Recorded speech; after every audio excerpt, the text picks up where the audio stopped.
Actuellement, par exemple, on s'aperçoit que la question de l'immigration doit être résolue à l'échelle européenne.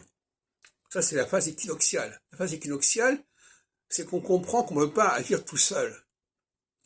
Il faut agir de concert avec d'autres groupes, ne serait-ce que parce qu'il peut y avoir des problèmes internes qui vont empêcher le processus de fonctionner correctement. Et donc, c'est à l'externe que l'on va pouvoir avancer. Par exemple, on se plaint parfois qu'il y ait des directives européennes que la France est obligée d'accepter, mais s'il n'y avait pas des directives européennes, la France serait larguée. Elle serait livrée à elle-même. Donc on voit bien que la synergie équinoxiale, c'est une façon d'éviter que les gens soient livrés à eux-mêmes et soient livrés à leurs démons intérieurs.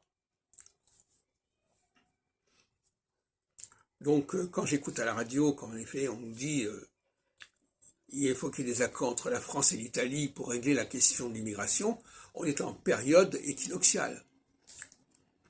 Et on s'aperçoit par exemple que la Russie joue la carte équinoxiale actuellement.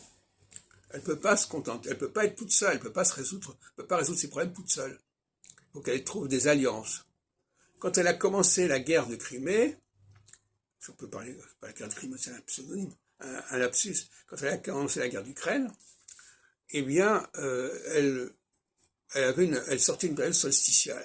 Donc elle pensait qu'elle pouvait s'en sortir toute seule avec ses propres moyens, et elle s'est aperçue progressivement que c'était pas possible.